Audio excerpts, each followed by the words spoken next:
Hi, everybody. Welcome to the fourth episode of Learn and Grow Non Traditionally series. Today we have with us Mr. Paris Hiotis. He is a behavioral economist and gamification consultant at Nowness Method, New York, USA. Paris, tell us about the making of you as a behavioral economist. Right, of course. First of all, thank you very much for inviting me.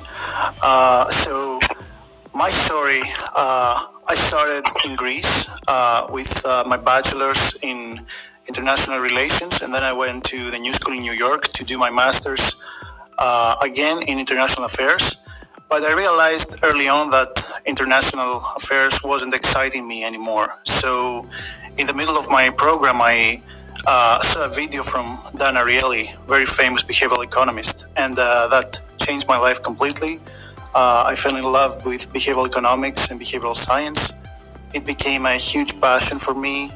I started studying it every day. My professors were very comfortable with me telling them that I wanted to do something else. I switched to development economics to be closer to behavioral economics, as they didn't have a specific program for behavioral. So I started a self-discovery journey by taking every online course imaginable that there was out there. I read so many books. I think I'm up to 80 right now on behavioral science, behavioral economics. Along the way, I stumbled on gamification and habit building, which became a passion for me as well. I then started trying to find work in the field. I interned for Mindworks Academy, helping them with a project called Inside BE. And I then was approached by Nowness Method, and I worked for them on a freelance basis as a behavioral economics and gamification consultant. And also I volunteer for Tumble, a company that helps with habit building. And lastly, I am founder of the group Behavioral Economics Greece, which is a group aimed for Greek people interested in behavioral economics and to promote behavioral economics in Greece. Can you share your experience in implementing behavioral science techniques for habit building? Of course. So for me, my main habit and my main passion alongside behavioral economics has been running. So my journey started way back almost 12 years ago. I was in my final year of high school, and the exams in Greece are very brutal. So there was this product back in the day called the Wii Fit. It acted as a platform that was also a scale, and you could play some fitness games on it. So it was essentially a start for me with gamification before I even knew what behavioral science or gamification or anything was. So it had a program that you could run in place holding the remote for 10 minutes, then 20 minutes, and then 30 minutes. So I started doing that, went up to 30 minutes, and then did that twice to go to an hour of running, and it became a passion of mine. I did it every day. The platform had gamification elements. It had streaks. You could see your calories burned, and for example, it had graphs of what you could eat with your calories. And it was a very early stage of gamification. I continued running after that outside because the batteries died at some point. So I continued running for 10 years, constantly every day. 10 kilometers, half marathons, 21 kilometers.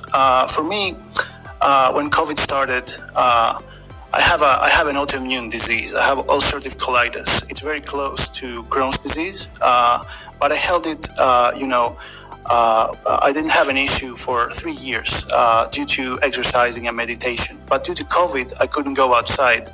So I was hit with a very strong flare that lasted 60 days. But through using behavioral science techniques like temptation bundling, commitment devices, I was able to train continuously, and 2 weeks ago I completed my first half marathon again after a couple of years. Yeah, great, Paris, great. And you were mentioning about the commitment, the devices, and the temptation building habit stacking. Can you explain more on that? Because I'm into an HR profession. Because I'm new to these terminologies. Can you explain more on this? What is that, and how it is how it is functioning, or how it is helping? Of course.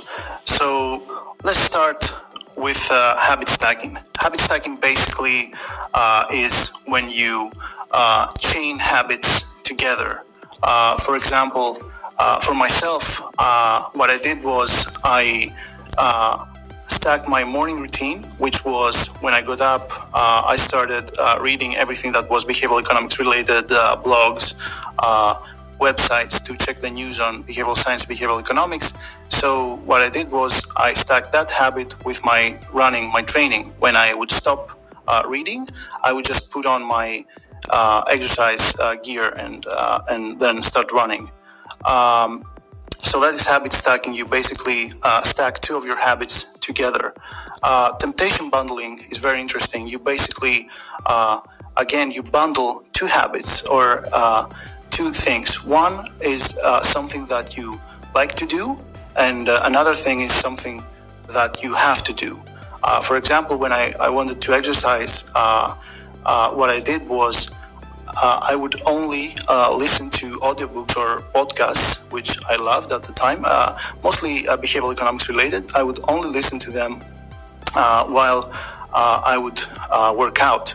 And finally, a commitment device is essentially when you restrict yourself in order to have better self-control.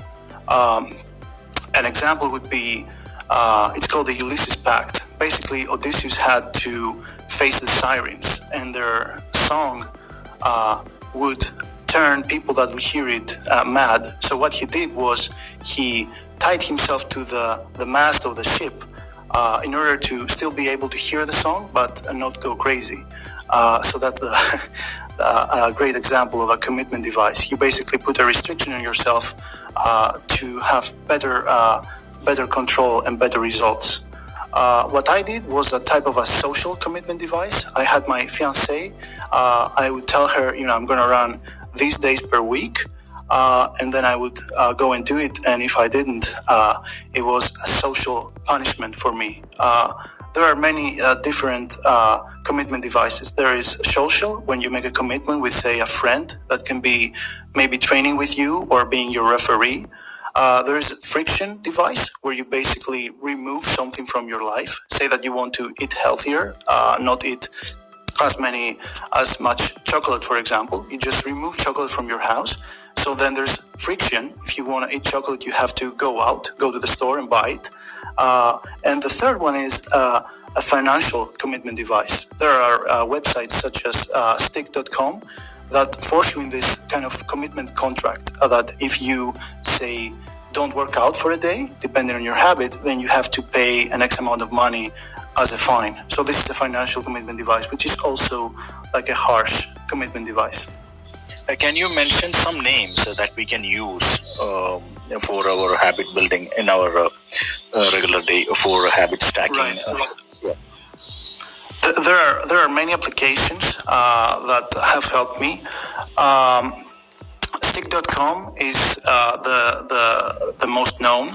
You basically commit but it's a harsh commitment device because you have to use cash.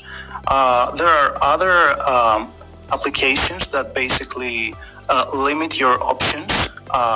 For example, if you don't want to use social media, there are blocker apps that basically only allow you to use, say, Instagram or Facebook for an hour every day or less, depending on how you configure it. Or there are apps that restrict your usage. For example, if you don't want to use it in the morning, then in the morning it's not available to you. Another great app for habit building, which I recommend, it's called Habitica. Gamify your life. Basically, it's a gamification to-do list. So what it does is you put your to-do list, and then every time you finish a task on that to-do list, you gain points, you gain levels, and you can also team up with your friends to kind of face your challenges together. it's a great application that has helped me a lot, because having a to-do list is helping me declutter my mind and not having to spend as much mental energy remembering all my tasks every day. And I think it's a great example of how gamification can help people. Yeah, perfect, Paris. So you are into habit coaching, right? You are into habit coaching that help our life in a better way. So how this can implement, or how we can translate these kind of things into our professional organizational setup, because I'm more concerned about how I can intensify the performance of employees in an organization, or how we can meet the organizational goal through this kind of habit building exercise. Right. So habit building is mostly for like a personal, person-to-person usage, because it depends completely from each person. That's why habit coaching is mostly done with a single recipient, right? You have to find out which habits are more efficient for them, which habits fit them the best, and what they can do. For an organizational perspective that you mentioned, gamification itself can work wonders, because the aim of gamification is to make work fun, basically. There are many ways in implementing gamification. You can, for example, a simple one would be giving everyone a pedometer like a Fitbit, and kind of monitoring their steps or their exercise, and having a leaderboard, offering prizes or incentives. The thing with gamification in the workplace is that it can be great, but it can also backfire. People need to be willing to accept what's called the magic circle, which is basically the boundaries of the game, right? If they don't want to play, then it's not going to make work fun for them. So gamification can really help, but you also need to be careful in how you implement it, because it doesn't work for everyone. When we are implementing certain policies or procedures in an organization or in a government setup, how we can do this, how we can utilize this gamification as a tool to implement in a perfect way, to follow the procedures or policies it's just a mass psychology in how we can use that. Right, of course. So gamification as well as behavioral science can be used and have been used by nudge units all around the world to implement certain policies. I will give you some examples of very small nudges. For example, with COVID-19, there was a really fun innovation. I think it was in Istanbul. It was a bus stop that had a mirror, and the mirror would only reflect people that were wearing a mask. If you weren't wearing a mask, it would show an X over your face. So it would kind of single you out because you weren't wearing a mask. The same thing was at an airport where you would get messages. It was a face cam that scanned people, and if they weren't wearing a mask, it would give them some funny message of why are you not wearing your mask. So this is a very, very small example. Other examples of using behavioral science to implement policies, there has been a great experiment for tax compliance, where there was a contest in regards to tax compliance, and the neighborhood that had the best results, there was a leaderboard, and the neighborhood that had the best results was given as a reward a new sidewalk for them to use. So you had this collective effort to be the best in order to get this benefit for your neighborhood, right? Also, another great one was a lottery that would give you a lottery points for any trash that you would throw out or recycling, and you would see people running around like crazy to find trash to throw to the specific bins that would then later give them lottery points. An example of pure gamification which I saw recently, is by a company called Bupa. Bupa Hong Kong has this new program called One Health. It's a step challenge. Basically, through their app, they have a pedometer. They count the steps, and their goal is to reduce carbon emissions. So they want people to walk more, right? So as people would walk, it would calculate the steps, and then in the virtual environment of the app, you would have trees growing. So the more steps, the more virtual trees you would see growing. So it was a community challenge in a gamified way, where people could see their progress. A key feature of gamification for me is the ability to somehow measure your progress, being by a leveling system, a point system, a leaderboard. And this is something that you can even implement yourself. You don't need to use an app or an external program to gamify some of your habits. You can track your progress, you can track your streaks. Streaks are very important because it goes hand in hand with habit building. The longer you keep up a habit, the more the more likely you are to keep doing it, and the more used to it you become. Another thing that I want to mention is something called a Mulligan mechanic, which I read in Katie Milkman's new book. It's called How to Change, and I recommend it, highly recommend it. So the Mulligan mechanic basically lets you choose, say, a day per week or 2 days, and instead of doing your habit, you can spend your mulligan. So if you have 2 mulligans, you have 2 points where you can not do your habit. Say for me, I won't work out for a day. Why this is great is that it keeps you in a gamified state that you have yourself created, right? So you don't fall victim to what's called in behavioral science the what the hell effect. You not work out one day because you don't feel like it, and then you're like, what the hell? Might as well eat whatever I want and mess up my day, right? This keeps you within the limits of a system that you yourself have created. And another great thing about it is because you only have 1 or 2 per week, depending on how strict you want to be about it, then it becomes so precious that you might not want to use it. Say one day you're not feeling up to it, but it's still Monday, right? So what are you going to do if it's Friday and you don't have any mulligans left? So in a perfect world, this forces you to not miss a day, even though it's there. So that's another great example of behavioral science for habit. Oh, perfect, Paris. A lot of great insights. My last question would be, how you are designing a coaching session to a specific individual who is approaching to you to build a habit. How will be that session? How long that will take to build a beneficial habit for a person? Right, excellent question.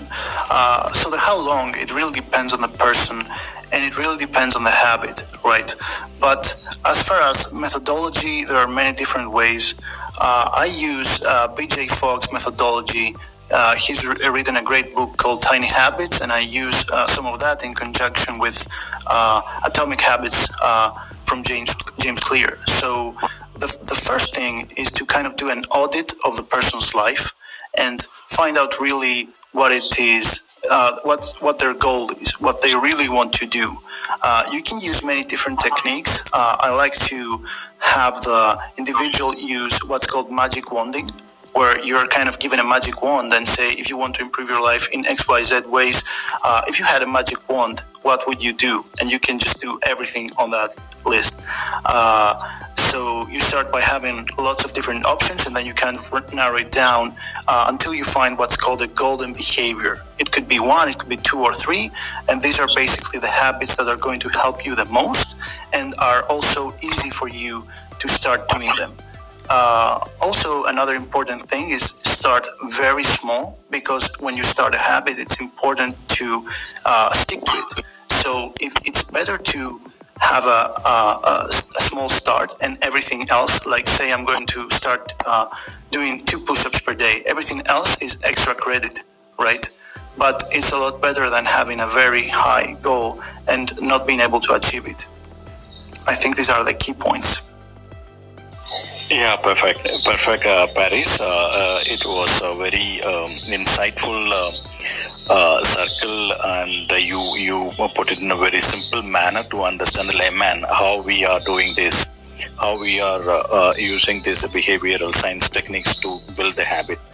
Thank you very much joining with us, Paris. Thank you, Joyce, for coordinating the circle. Thank you all. We will come back again with another interesting session. Thank you, Paris, once again.